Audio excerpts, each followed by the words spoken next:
नमस्कार दोस्तों, स्वागत है आपका अपने YouTube channel youth study point पर।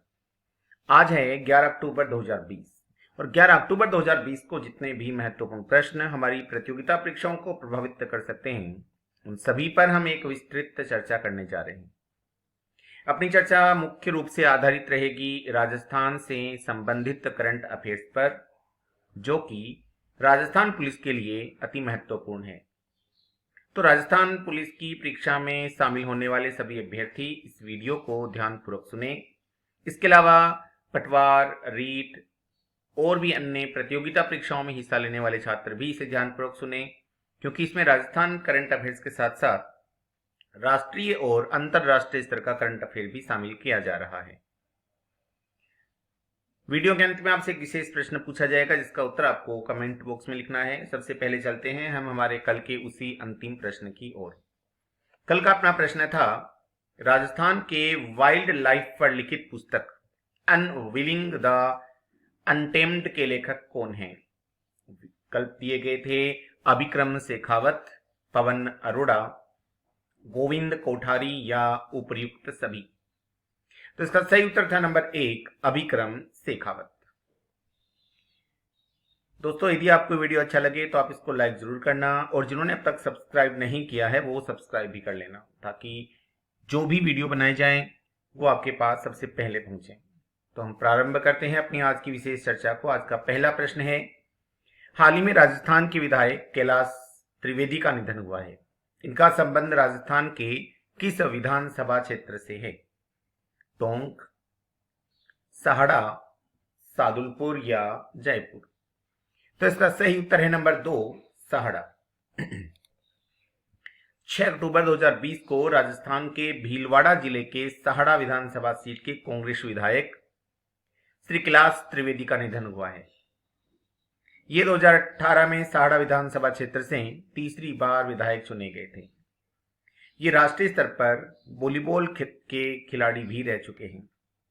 वस्तुतः कुछ लोगों का यह मानना है कि राजस्थान विधानसभा में 200 विधायक बहुत कम समय तक ही रह पाते हैं, क्योंकि लगभग प्रतिवर्ष कोई ना कोई मर रहा है। तो इसी स्तर पे यदि प्रश्न पूछ लिया जाए कि वर्तमान समय में राजस्थान विधानसभा में कुल कितने विधायक हैं, तो आपको बताना है 199, यानी 199, जबकि कुल कितने होने चाहिए? 200। इसके बाद है अगला प्रश्न, हाल ही में जारी इंडिया स्किल रिपोर्ट 2020 के अनुसार राजस्थान का युवाओं को रोजगार उपलब्ध कराने के मामले में देश में कौन सा स्थान है? प्रथम, तृतीय, पंचम या अष्टम? तो इसका सही उत्तर है नंबर 4, अष्टम, यानी 8वां स्थान है। हाल ही में इंडिया स्किल रिपोर्ट 2020 जारी हुई है, जिसके अनुसार राजस्थान युवाओं को रोजगार उपलब्ध कराने के मामले में देश में 8वें स्थान पर है। विशेष चर्चा करें तो हाल ही में जारी इंडिया स्किल रिपोर्ट 2020 के अनुसार राजस्थान का युवाओं को रोजगार उपलब्ध कराने के मामले में देश में 8वां स्थान रहा है। एक साथ कई रिपोर्टें जारी हुई हैं, तो इसी रिपोर्ट के अनुसार क्रिटिकल थिंकिंग में राजस्थान का पहला स्थान है। यानी यहाँ के जो युवा स्टूडेंट्स हैं, विद्यार्थी हैं, क्रिटिकल थिंकिंग के मामले में पहले स्थान पर रहे हैं। कंप्यूटर स्किल्स के मामले में राजस्थान दूसरे स्थान पर रहा है। इसी प्रकार कम्युनिकेशन और न्यूमेरिकल में राजस्थान टॉप 3 राज्यों में स्थान बनाने में कामयाब भी रहा है। इसी रिपोर्ट के लिए 28 राज्यों व 9 केंद्र शासित प्रदेशों के 3 लाख छात्रों पर एक सर्वे किया गया था, और उसी सर्वे के तहत ये रिपोर्ट जारी हुई है। इसमें रोजगार देने के मामले में राजस्थान पिछड़ रहा है, बाकी छात्रों की स्किल्स के मामले में टॉप पर चल रहा है। इसके बाद अगला प्रश्न, हाल ही में राजस्थान एंटी करप्शन ब्यूरो का महानिदेशक किसे बनाया गया है? विकल्प हैं BL सोनी को, राम स्वरूप सचिव को, उत्कल साहू को या राजेश दाशीत को? इसका सही उत्तर है नंबर 1, BL सोनी को। इसे चर्चा करें तो राजस्थान सरकार ने BL सोनी को ABC का नया डीजी नियुक्त किया है। BL सोनी को आलोक त्रिपाठी की जगह जनरल नियुक्त किया गया है। राजेश दासोत को जेल महानिदेशक नियुक्त किया गया है, उनको जेल महानिदेशक बनाया गया है। इसी के साथ उत्कल साहू को गृह रक्षा का नया महानिदेशक भी नियुक्त किया गया है। तो ये जो नई नियुक्तियां हो रही हैं इनके विषय में आप विशेष तौर पर नोट कर लेंगे, क्योंकि नई नियुक्तियों के बारे में लगभग प्रश्न पूछे जाते हैं।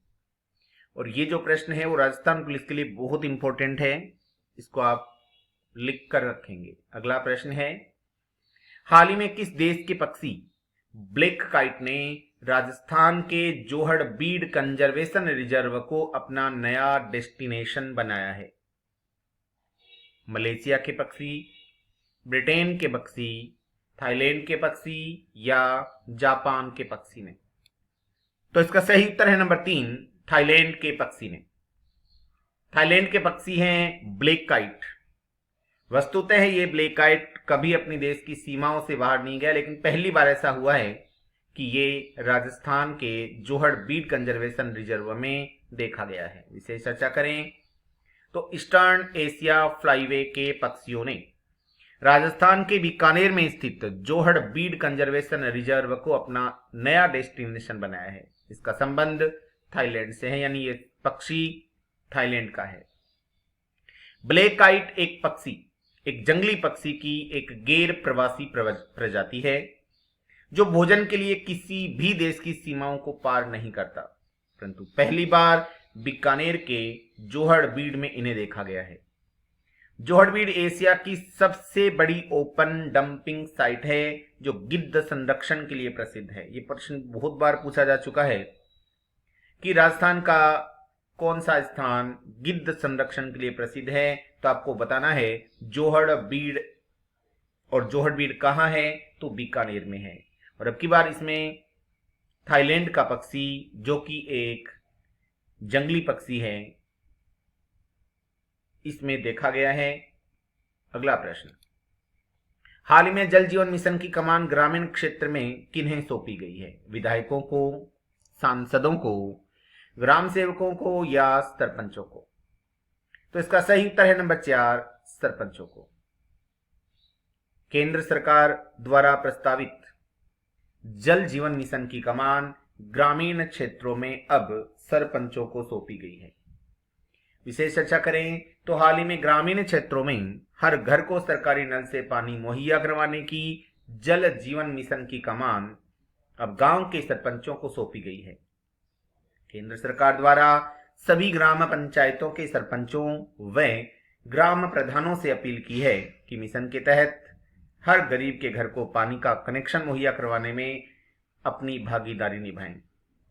जल जीवन मिशन केंद्र व राज्य की बराबर हिस्सेदारी के तौर पर क्रियान्वित किया जा रहा है। इसके लिए केंद्र सरकार ने राजस्थान को चालू वित्तीय वर्ष के लिए करीब 2522 करोड़ की राशि मंजूर की है। अगला प्रश्न है राजस्थान की किस महिला को राष्ट्रपति ने राष्ट्रीय सेवा योजना अवार्ड 2018-19 से सम्मानित किया है? विकल्प हैं अनीता मिश्रा, गीता कुमारी, रितु मेहरा या रूमा देवी। तो इसका सही उत्तर है नंबर 3, विकल्प रितु मेहरा। विशेष चर्चा करें तो NSS programmer officer doctor Ritu Mehra को महामहिम राष्ट्रपति श्री रामनाथ कोविंद ने NSS के 51वें स्थापना दिवस के अवसर पर विज्ञान भवन नई दिल्ली में आयोजित कार्यक्रम में वर्चुअल मोड में राष्ट्रीय सेवा योजना पुरस्कार 2018-19 से सम्मानित किया है। अगला प्रश्न है, हाल ही में किस योजना को राजस्थान के जनजाति उपयोजना क्षेत्र एवं शहरिया क्षेत्र के अलावा माड़ा क्षेत्र में भी लागू करने की घोषणा की है? प्रधानमंत्री कौशल योजना, मुख्यमंत्री कौशल योजना, वन धन योजना या प्रधानमंत्री उज्ज्वला योजना? तो इसका सही उत्तर है नंबर 3, वन धन योजना। इसे चर्चा करें तो अतिरिक्त मुख्य सचिव जनजातीय क्षेत्रीय विकास विभाग के राजेश्वर सिंह के अनुसार राजस्थान सरकार द्वारा वन धन योजना को जनजाति उपयोजना क्षेत्र एवं शहरिया क्षेत्र के अलावा माडा क्लस्टर एवं बिखरी जनजाति क्षेत्रों में भी लागू करने का निर्णय लिया है। इसके लिए जिला कलेक्टर की अध्यक्षता में जिला स्तरीय समन्वयन एवं मॉनिटरिंग कमेटी का गठन भी किया गया है। वन धन योजना का उद्देश्य न्यूनतम समर्थन मूल्य के माध्यम से लघु वन उपजों को संग्रहित करना तथा प्रशिक्षण द्वारा संग्रहित वन उपजों के मूल्य संवर्धन के लिए उपकरणों को उपलब्ध कराना है। इसके बाद है अगला प्रश्न, राजस्थान के किस साहित्यकार को हिंदी साहित्य सृजन का राष्ट्रीय पुरस्कार दिया जाएगा? विकल्प हैं कैलाश मनहर को, मनीषा कुलश्रेष्ठ को, इंदुशेखर तत्पुरुष को या इनमें से कोई भी नहीं। तो इसका सही उत्तर है नंबर 1 विकल्प कैलाश मनहर को। इसे चर्चा करें तो राष्ट्रभाषा हिंदी प्रचार समिति श्री डूंगरगढ़ द्वारा हिंदी साहित्य सृजन के लिए दिए जाने वाले वार्षिक पुरस्कारों की घोषणा कर दी है। संस्था द्वारा प्रतिवर्ष दिया जाने वाला प्रतिष्ठित नंदलाल महर्षि हिंदी साहित्य सृजन पुरस्कार इस वर्ष साहित्यकार श्री कैलाश मनहर को दिया जा रहा है। कैलाश मनहर द्वारा हर्फ दर हर्फ नामक एक पुस्तक की रचना की गई, यानी इसकी पुस्तक का नाम है हर्फ दर हर्फ, जिसके लिए इन्हें हिंदी साहित्य सृजन पुरस्कार से सम्मानित किया गया है। बहुत बार ये प्रश्न पूछा जाता है, विशेषकर पुस्तकों का नाम या पुरस्कार का नाम। तो पुरस्कार और पुस्तकों का नाम आप विशेष तौर पर ध्यान रखेंगे क्योंकि ये प्रश्न बहुत ज्यादा गलत होते हैं। अगला प्रश्न है 5 अक्टूबर को किस वीरांगना की जयंती मनाई गई या मनाई जाती है? विकल्प हैं पन्नाधार, महारानी दुर्गावती, कालीबाई या इनमें से कोई भी नहीं। तो इसका सही उत्तर है नंबर 2 महारानी दुर्गावती। विशेष चर्चा करें तो प्रसिद्ध वीरांगना दुर्गावती की जयंती प्रतिवर्ष 5 अक्टूबर को मनाई जाती है। इनका जन्म 5 अक्टूबर 1524 ईस्वी को हुआ था। इस वर्ष की यदि बात करें तो इस वर्ष इनकी 496वीं जयंती मनाई जा रही है। रानी दुर्गावती जी का राज्य गोंडवाना था। महारानी दुर्गावती कालिंजर के राजा कीर्ति सिंह की इकलौती संतान थी। राजा संग्राम शाह के पुत्र दलपत शाह के साथ इनका विवाह हुआ था, किंतु दुर्भाग्यवश विवाह के 4 वर्ष पश्चात ही दलपत शाह का निधन हो गया था। उस समय दुर्गावती जी का पुत्र, जिसका नाम था नारायण शाह, केवल 3 वर्ष का था। अतः रानी ने स्वयं ही गढ़मंडला का शासन संभाल लिया था। ये इलाहाबाद के मुगल शासक आसफ खां, जो अकबर के विश्वस्त थे, से लोहा लेने के लिए प्रसिद्ध है, क्योंकि अकबर चाहता था कि रानी दुर्गावती उसके हरम में रहे। इसके लिए उन्होंने आसफ खां को आक्रमण करने के लिए भेजा और आसफ खां जब पहली बार उन पे आक्रमण करता है तो वो हार जाता है, किंतु अगली बार पुनः दुगुनी शक्ति के साथ जब वो आता है तब वह रानी दुर्गावती जी को पराजित कर देता है। किंतु रानी दुर्गावती ने स्वयं अपने प्राण देकर उनके चंगुल में जाने से अपने आप को बचा लिया था। इसके बाद है अगला प्रश्न, राजस्थान में किस स्थान पर फायर फाइटिंग ड्रोन और समन का यंत्र का सफलतापूर्वक परीक्षण किया गया है? सीकर, उदयपुर, सिरोही या बीकानेर? तो इसका सही उत्तर है बीकानेर। विशेष चर्चा करें तो हाल ही में अभियांत्रिकी महाविद्यालय बीकानेर में फाइटिंग ड्रोन और टीडी समन यंत्र का सफलतापूर्वक परीक्षण किया गया है।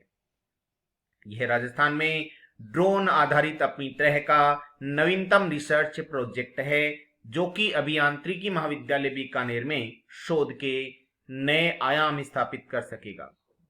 इस ड्रोन के माध्यम से 10 किलो वजनी फायर फाइटिंग बॉल्स को 20 मिनट तक आकाश में रखकर 20 से 25 वर्ग मीटर में फैली आग को तुरंत बुझाया जा सकता है, यानी ये बुझाने में सक्षम है। यह ड्रोन 5 किलोमीटर की रेंज में किसी भी जीपीएस लोकेशन पर अपने आप पहुंच सकता है। यह ड्रोन टिड्डी दल के हमले के दौरान 2 एकड़ क्षेत्रफल में कीटनाशक छिड़कने में भी सक्षम है, जो कि किसानों व सरकार को एक बहुत बड़ी राहत प्रदान कर सकेगा। इसमें मौजूद थर्मल कैमरे से तापमान की वास्तविक स्थिति व आईओटी डिवाइस से मौसम की जानकारी भी मिल सकती है, यानी अपन ये कह सकते हैं कि एक मल्टी ड्रोन है। इसके बाद है अगला प्रश्न, इस वर्ष का शांति नोबेल पुरस्कार किसे दिया गया है? विकल्प हैं WFP संस्थान को, WHO को, ICC को या UNO को। तो इसका सही उत्तर है नंबर 1, WFP को। विशेष चर्चा करें तो इस वर्ष का शांति का नोबेल पुरस्कार UN world food programme WFP को दिया गया है। शुक्रवार को इस पुरस्कार की घोषणा की गई थी। दुनिया भर में भूखमरी से लड़ाई करने के लिए इस संस्था को 2020 का शांति पुरस्कार दिया गया है। नोबेल कमेटी ने कहा, भूख को युद्ध और संघर्ष के हथियार के रूप में इस्तेमाल करने से रोकने के लिए की जा रही कोशिशों में वर्ल्ड फूड प्रोग्राम ने अग्रणी भूमिका निभाई है। इस पुरस्कार की इनाम राशि $11 लाख है।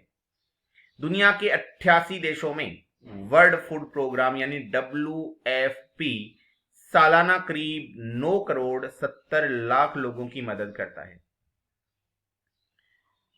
और चर्चा करें तो पिछले साल शांति का नोबेल पुरस्कार इथोपिया के प्रधानमंत्री अबे अहमद को दिया गया था।